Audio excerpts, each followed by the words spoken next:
Olá, emergencista do meu Brasil, seja bem-vindo à plataforma Emergência Já, Amor para Sempre, a plataforma da emergência brasileira. Me chamo Calil Feitosa, sou médico especialista em medicina de emergência aqui do Ceará e vamos iniciar hoje nosso curso de abordagem inicial ao paciente grave na emergência.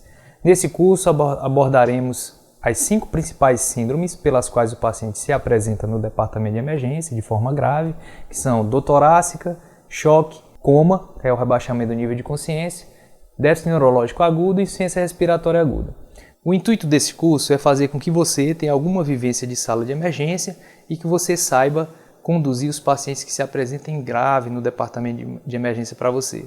Principalmente sabendo os sinais e sintomas relevantes para o caso, os dados da história do paciente relevantes para o caso, para que você possa ter capacidade de tomar decisões importantes no curto período de tempo, com informações muitas vezes limitadas. Então vamos iniciar nosso módulo 1, que é o nosso módulo de dor torácica, queixa mais prevalente em todos os departamentos de emergência do mundo todo, e é uma queixa que é potencialmente fatal, né? Então assim, você precisa estar bem atento quando o paciente se apresenta com dor torácica no departamento de emergência. Inicialmente vamos contextualizar onde nós estamos. Normalmente, não sei se no seu departamento de emergência é assim, mas quando a gente pergunta às pessoas o que significa emergência, qual a primeira palavra que vem à mente deles quando se fala em emergência, muita gente pensa numa situação de caos, de superlotação, que infelizmente ainda é o cenário de grande parte dos hospitais brasileiros. A gente acredita muito na mudança desse cenário, mas o contexto em que você está inserido é um contexto onde normalmente os recursos são escassos, você tem que atender muitos pacientes e, dado esse contexto, você precisa estar mais aperfeiçoado cada vez no que é relevante nesse quadro. Além disso, muitas vezes o paciente se apresenta no departamento de emergência de modo que ele não consegue lhe passar a história de forma fidedigna, né? E você precisa utilizar os dados que você tem à disposição. Como fala aqui no Ceará, quem não tem cão, caça até com rato. Então a gente tem que ver como extrair da melhor maneira esses dados desse paciente. Então vamos ao que interessa. Eu gosto de falar que o emergencista ele precisa focar nesses sinais vitais. Então todo paciente grave que dá entrada no departamento de emergência, você tem que checar o nível de consciência desse paciente, a saturação de oxigênio, a frequência cardíaca, a frequência respiratória, a pressão arterial, a temperatura, a glicemia capilar e a dor. Eu costumo dizer que são os 8 sinais do médico emergencista. Então todo paciente que se apresenta eu tenho que checar esses sinais vitais. E aqui nós vamos dar um foco principalmente na dor, na história da dor. A gente está falando do paciente com dor torácica, ok? Vamos lá. Existe uma classificação internacional da dor torácica, que isso já vem de longa data, e historicamente isso mudou bastante. Antes a gente já classificava como dor atípica, de dor típica e por aí vai. Hoje a classificação internacional da dor torácica vigente é que classifica em dor torácica do tipo A, do tipo B, do tipo C e do tipo D. Vamos aos extremos. Dor torácica do tipo A é a dor que a gente chama de definitivamente anginosa, ou seja, é aquela dor que o paciente tem uma sensação de aperto retroesternal. Muitas vezes o paciente relata para você que está um peso, um aperto, como relata aqui no Ceará, um acocho, um arroxo, né? O paciente se apresenta com sinais de baixo débito, como diaforese, uma sudorese fria importante, como náuseas, vômitos, pele úmida, fria e pegajosa, podendo ter irradiação ou não para membros. Então essa dor o paciente se apresenta, principalmente se ela tiver se apresentado com uma instalação de forma súbita, então a gente vai classificar esse paciente como dor definitivamente anginosa.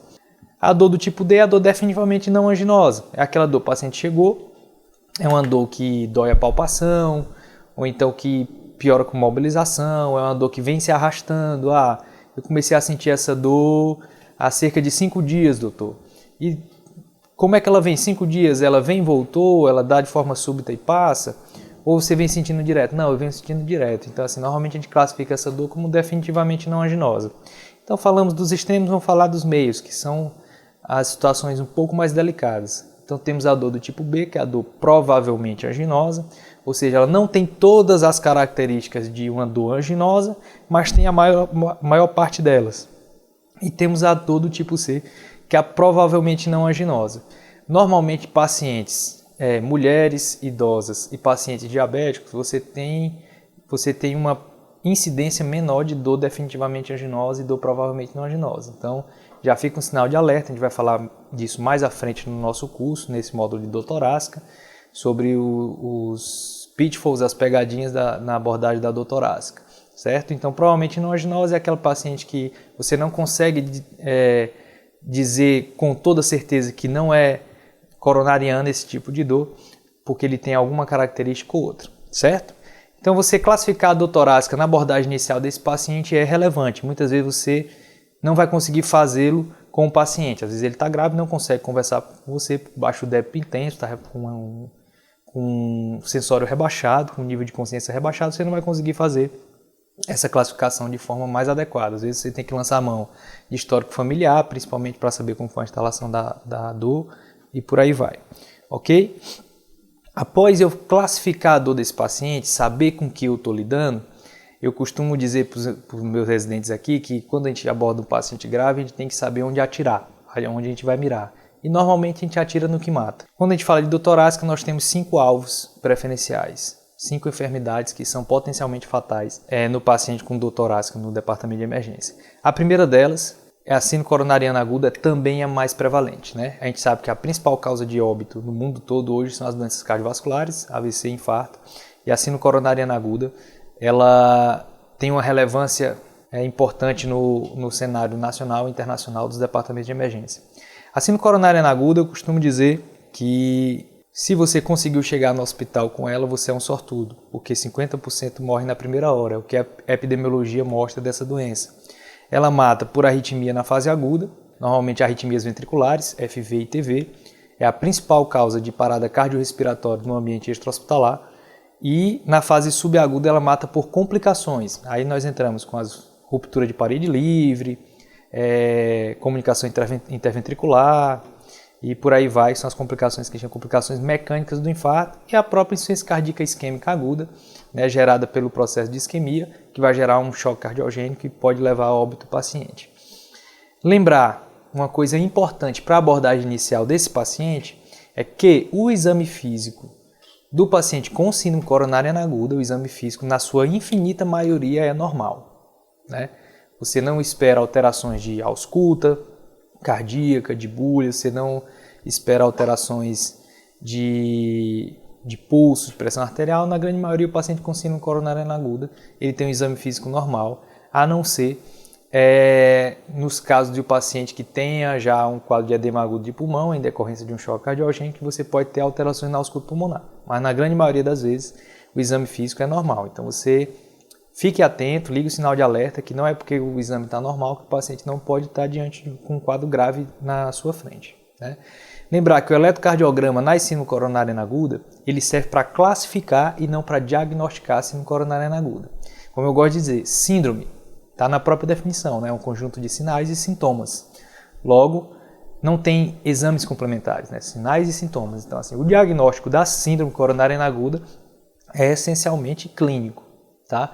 Você não vai precisar de um eletro ou porque o eletro está normal, você vai descartar a síndrome coronariana aguda, certo? E ele serve para classificar. Classificar em que, Calil? Classificar em síndrome com supra versus síndrome sem supra.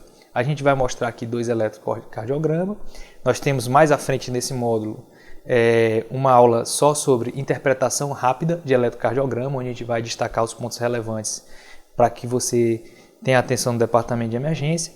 Mas quando a gente fala síndrome com supra e síndrome sem supra, a gente está falando justamente da alteração relativas ao segmento ST, ou seja, supra-desnivelamento do segmento ST ou ausência de supra-desnivelamento do segmento ST.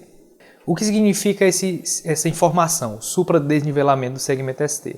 Ele quer dizer que eu tenho uma oclusão total de alguma artéria coronária, né? Essa é a informação que ele quer me passar.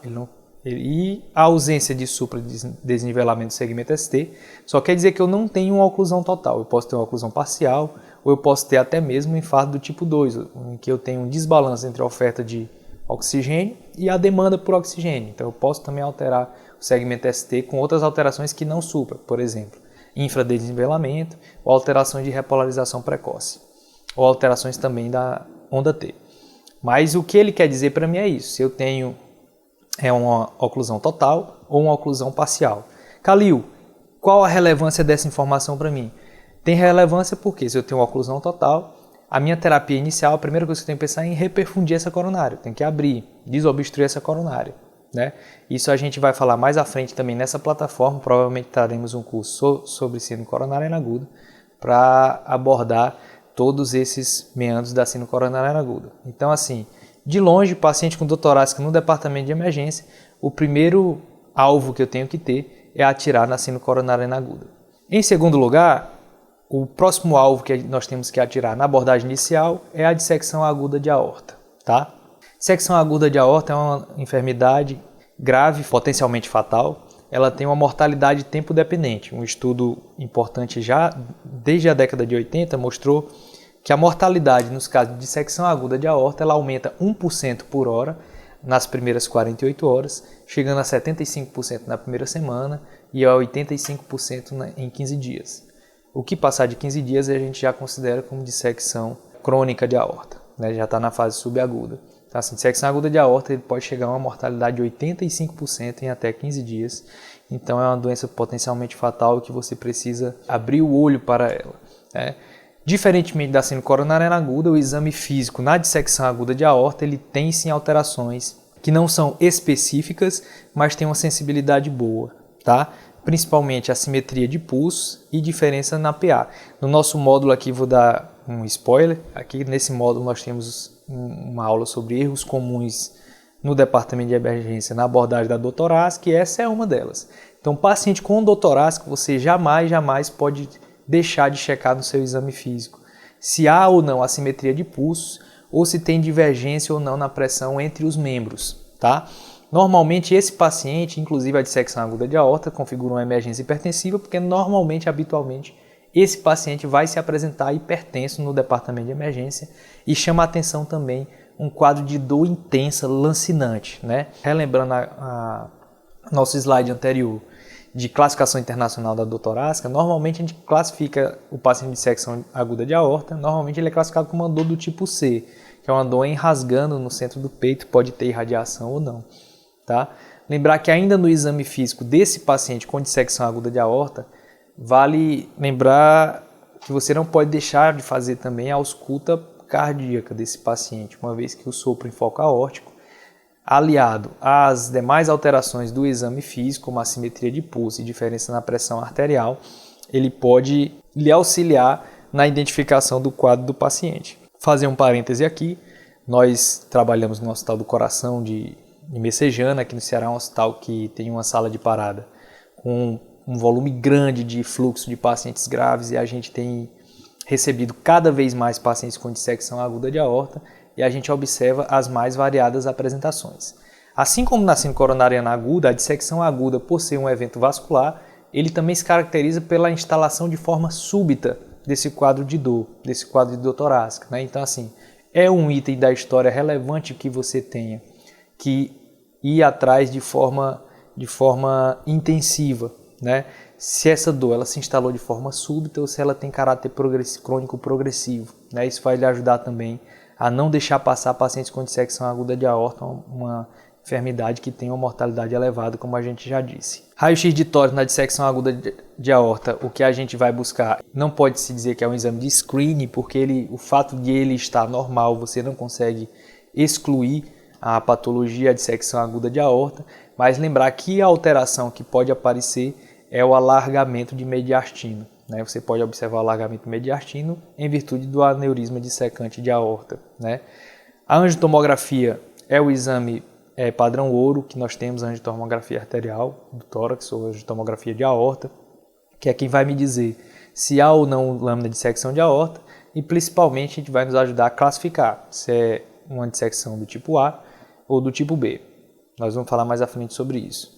Na ausência ou na impossibilidade de transportar esse paciente para o setor de imagem do seu hospital para a realização de angiotomografia de aorta, o ecocardiograma transesofágico também pode lhe auxiliar demais no diagnóstico dessa enfermidade.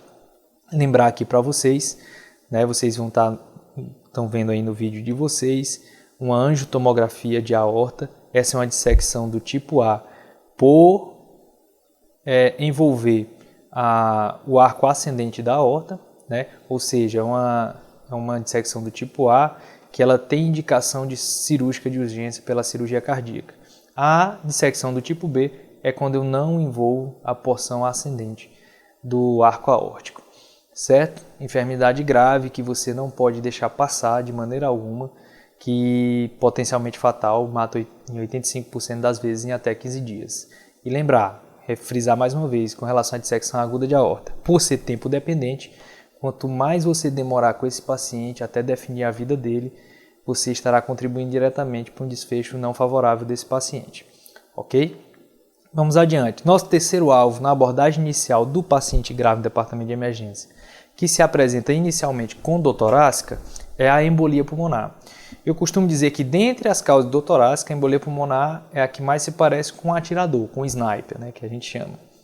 Por que, Calil, que tu gosta de fazer essa comparação? O sniper ele é silencioso, ele é fatal e normalmente quando você abre o olho para ele, ele já lhe pegou, né, como a gente costuma dizer. E a embolia pulmonar tem muito disso. Em uma série de estudos de necrópsia, esses artigos que nós estamos citando você vai ter disponível na nossa plataforma, né? Você vai estar com eles lá disponível em seu material de estudo acessório, ok? Então, assim, em uma série de estudos de necrópsia feito na Inglaterra, no Reino Unido, melhor dizendo, 80% dos pacientes que tiveram o diagnóstico do óbito como causas clínicas desconhecidas, após a necrópsia ficou evidente que a causa do óbito tinha sido a embolia pulmonar, né? Por isso que eu costumo comparar muito com o atirador. Ela é muito difícil de você tem que ter um índice de suspeição muito grande para a embolia pulmonar para você achá-la, porque ela tem uma apresentação muito variada de sintomas. Eu posso ter embolia pulmonar com dor torácica, mas sem dispneia. Eu posso ter embolia pulmonar no paciente com dispneia, mas sem dor torácica. Eu posso ter o paciente com a saturação de oxigênio normal e ainda assim tem embolia pulmonar. Então você precisa ter um índice de suspeição muito alto, porque os sintomas são muito inespecíficos. A radiografia de tórax normalmente é alterada nesses pacientes, mas com alterações inespecíficas. Eu posso ter um borramento de cúpula diafragmática, eu posso ter inclusive um broncogama aéreo, né? Então eu posso ter várias alterações decorrentes do processo de necrose tecidual que ocorre em decorrência do processo de isquemia, levado pela embolia pulmonar, e todas essas alterações podem lhe confundir muito no raio-x. Então o raio-x realmente não é um exame sensível para você abordar inicialmente o paciente com embolia pulmonar, e muito menos específico, o que gera a abordagem inicial desse paciente um pouco mais complicada para todos nós, né? A ausculta pulmonar também é inespecífica. Eu posso ter embolia pulmonar com ausculta normal, eu posso ter embolia pulmonar com crépitos, eu posso ter embolia pulmonar com sibilos, então não é algo que vai lhe ajudar, principalmente se a ausculta estiver normal, para descartar a embolia pulmonar. De modo que na suspeição de embolia pulmonar, essas duas tabelas são do consenso da Sociedade Europeia de Cardiologia, né? Também estará disponível no seu material de estudo, que foi publicado em 2019, é o consenso mais recente de manejo de embolia pulmonar. É o que eu considero de mais clareza, né? O tratamento da embolia pulmonar e a abordagem inicial dessa enfermidade, ela vem evoluindo muito bem nos últimos anos. Prova disso é que assim, os índices de mortalidade têm caindo vertiginosamente. Nesse mesmo consenso que estará disponível para vocês podem perceber isso aí. E ele divide em dois pacientes, né? Dois tipos de pacientes. O paciente que não tem estabilidade hemodinâmica e o paciente com instabilidade hemodinâmica. Sendo que, em ambos os casos, é importante você fazer probabilidade clínica de embolia pulmonar, certo? No paciente sem estabilidade hemodinâmica, eu vou aplicar o score de probabilidade clínica. Qual score eu vou aplicar vai ser o que você tiver mais familiaridade. Nós temos dois principais scores de probabilidade clínica para embolia pulmonar, que é o score de Geneva e o score de Wells. O score de Wells é mais conhecido. Qual a vantagem do score de Geneva em relação ao score de Wells? O score de Wells é um score em 3 níveis, em que você tem baixa probabilidade, média probabilidade e alta probabilidade clínica para embolia pulmonar. O score de Geneva, simplificado, você pode ter um score só em 2 níveis, TEP provável e TEP não provável. Isso nos ajuda e o consenso europeu vem muito nisso.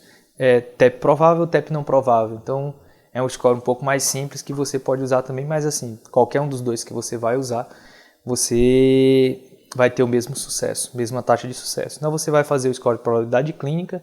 Se você utilizou o Wells, se ele for probabilidade baixa ou intermediária, ou se você utilizou Geneva, se ele tiver um TEP não provável, você vai passar para um teste de laboratório.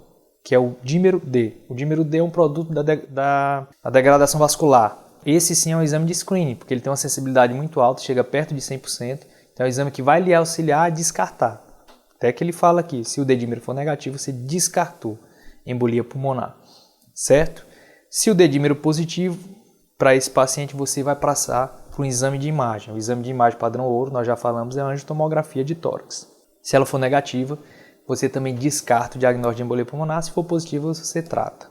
Ok? Isso é importante porque cada vez mais a gente precisa falar de custo no departamento de emergência, porque isso é essencial para que a gente consiga aplicar uma medicina, fazer uma medicina de qualidade, né? Então, assim, qual a indicação do D-dímero nesse paciente? É o paciente com TEP não provável ou com probabilidade baixa intermediária. O paciente com probabilidade alta, probabilidade clínica alta para embolia pulmonar ou TEP provável pelo score de Geneva, você não precisa e não deve colher o D-dímero. Você vai passar diretamente para o exame de imagem. No paciente sem instabilidade hemodinâmica, você vai passar para a angiotomografia de aorta. Confirmou, você trata. Deu negativo para embolia pulmonar, você descarta com muita certeza esse diagnóstico.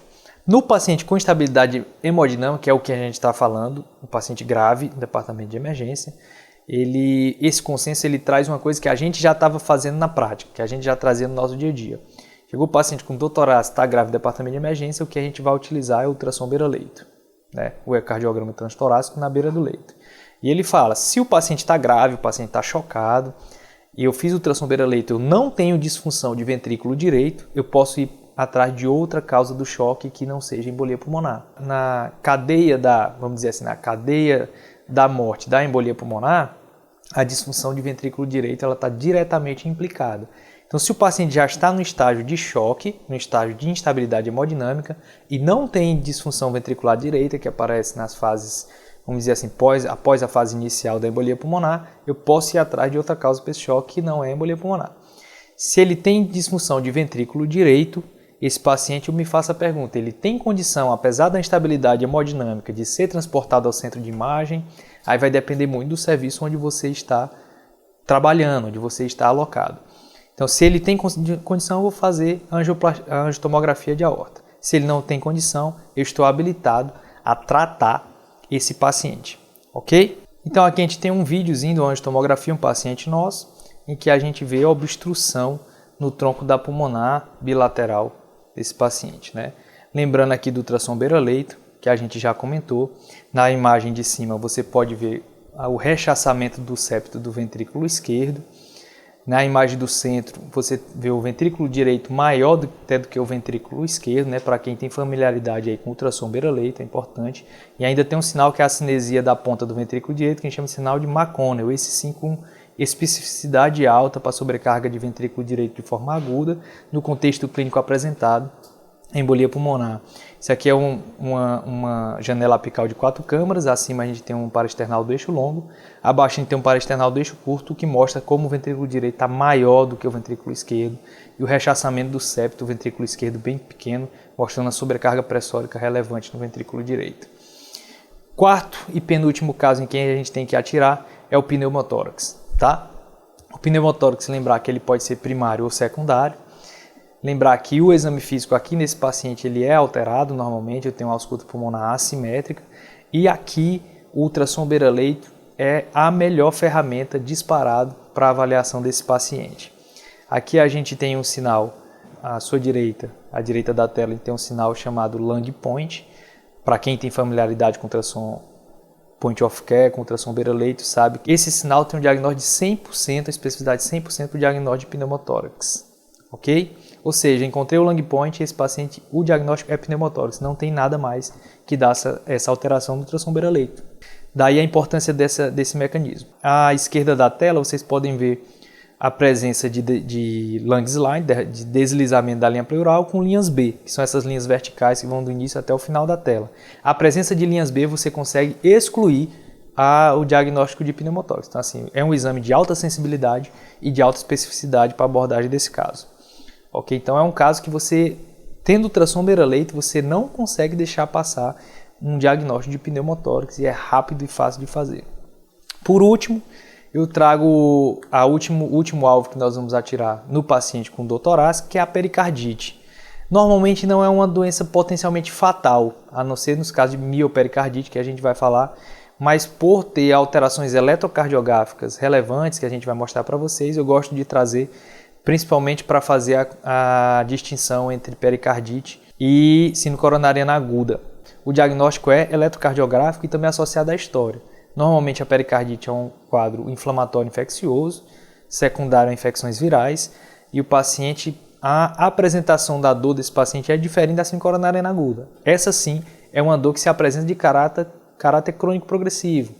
Ela vem piorando nos últimos dias, vem evoluindo, porque é uma doença inflamatória. Ao passo que o pericárdio vai inflamando, a dor vai piorando. E ficar atento aos sinais de gravidade, principalmente se eu tiver derrame pericárdico associado ou se eu tiver troponina positivada. Todo paciente com pericardite eu vou pedir troponina porque ela me diz que eu tenho um acometimento não só do pericárdio, mas também do miocárdio desse paciente. E a miopericardite, essa sim é uma doença potencialmente fatal, porque ela pode matar por arritmias ventriculares. Ela pode levar a óbito por conta disso. Então, assim, ficar atento a esses dois sinais de gravidade. Ao derrame pericárdico, se houver, porque o paciente pode evoluir com tamponamento cardíaco, e a positivação de enzimas cardíacas, de troponina. Porque isso pode levar, a gente pode estar diante de uma miopericardite. Inclusive, são os critérios para internação no paciente com pericardite aguda, né? Se ele tiver um desses critérios positivos, você vai ter que internar esse paciente. Aqui a gente tem um eletrocardiograma. Chama a atenção nesse eletrocardiograma alterações do segmento ST. Como vocês podem ver aí no famoso sinal da seta, né? Nós temos o supradesnivelamento do segmento PR, né? Do segmento PR em AVR, ou seja, vocês podem ver aí que o segmento PR está acima da linha de base. Então esse é um sinal presente no eletrocardiograma do paciente com pericardite aguda. E o que chama a atenção também é uma infinidade, como vamos dizer assim, de alterações de supradesnivelamento do segmento ST em diversas paredes do coração. A gente tem a parede lateral ali com D1 e AVL suprado, nós temos a parede inferior com D2 e AVF suprado, e nós temos a parede anterior também. Nós temos V2, V3, V4, V5 e V6. Então assim, eu tenho supradesnivelamento do segmento ST em todas as paredes do coração, com supradesnivelamento do segmento PR em AVR. Então esse eletro é um eletro de pericardite aguda. Lembrar que a pericardite ela pode acontecer pós-infarto. Eu posso ter pericardite pós-infarto. Então é importante, além do eletrocardiograma, eu associar com a história do paciente. Um paciente que teve há um dia atrás uma dor definitivamente anginosa, ou seja, foi síndrome coronariana aguda, e depois evoluiu com um eletro de pericardite aguda, eu posso estar diante de uma pericardite pós-infarto. Eu tenho que conduzir esse paciente como síndrome coronariana aguda. Como eu falei quando eu estava falando de síndrome coronariana aguda, síndrome é um conjunto de sinais e sintomas. Então, o diagnóstico é pela história, tá? Lembrar que isso é relevante. Se eu tenho esse eletro em um paciente que estava gripado, que evolui com um quadro viral, um quadro crônico progressivo ou subagudo progressivo, com piora da dor insidiosa, então a gente pensa mais em pericardite aguda. Se não tiver nenhum sinal de gravidade, você pode inclusive dar alta para esse paciente com anti-inflamatórios e que você vai ser bem sucedido. Ok? Então lembrar, na avaliação inicial do paciente grave na emergência, o ultrassom point of care é uma ferramenta importante, principalmente nos diagnósticos diferenciais de síndrome coronariana aguda, pneumotórax, síndrome aórtica aguda, dissecção aguda de aorta e embolia pulmonar. E lembrar do eletrocardiograma, né, é uma ferramenta que tem que ser realizada, você deve organizar o seu serviço para que esse paciente que se apresente com dor torácica realize um eletrocardiograma em no máximo 10 minutos da sua entrada no hospital. E lembrar dos 8 sinais vitais do médico emergencista: nível de consciência, saturação, frequência cardíaca, frequência respiratória, pressão arterial, temperatura, glicemia capilar e dor. Todo paciente grave que der entrar no seu departamento de emergência, você vai ter que garantir que seja aferido esses 8 sinais vitais, vamos dizer assim. Ok? Agradeço a atenção de todos, obrigado e até a próxima.